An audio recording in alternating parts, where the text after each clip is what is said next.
Mais à côté d'elle, une fille identique. Même cheveux, même visage. Même Pia appelle sa mère. Maman, j'avais une jumelle. Pause, narration. Silence au bout du fil. Puis, Non, ma chérie. j'ai toujours été fille humaine. Narration, Marie appelle l'école. Aucune trace d'une deuxième élève à ce nom. Marie appelle la mairie. Aucun acte de naissance correspondant. Pause, narration. Mais ses anciens camarades se souviennent.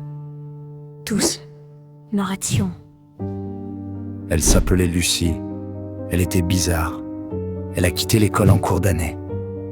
Pause, narration, Marie cherche pendant 8 mois. Pas de Lucie dans les registres. Pas de Lucie dans les hôpitaux. Pas de Lucie, nulle part. Jusqu'au jour où elle reçoit un message sur Instagram d'un compte sans photo.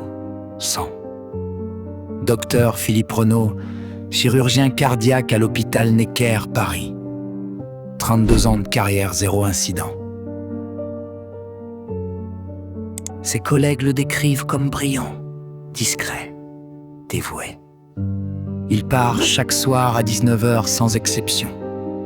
Mais un interne le croise un soir à 23h, pas à Necker, dans un quartier du 19e arrondissement. Il entre dans un immeuble par une porte de service.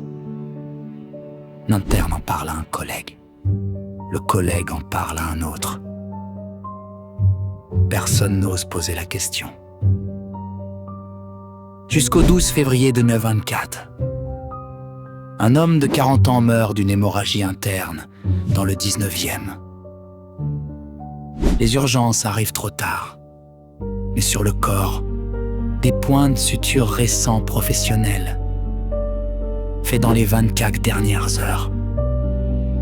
L'enquête remonte jusqu'à l'immeuble. Au sous-sol, une salle équipée comme un bloc opératoire. Stérile, moderne, fonctionnel. Et dans un tiroir, un registre.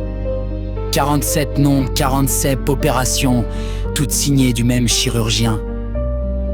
Le docteur Renaud n'opérait pas gratuitement. Les patients payaient pas en argent. Ce qu'il donnait en échange n'a jamais été révélé publiquement. Le dossier est classé secret médical. Le docteur Renaud a pris sa retraite le lendemain. Aucune poursuite.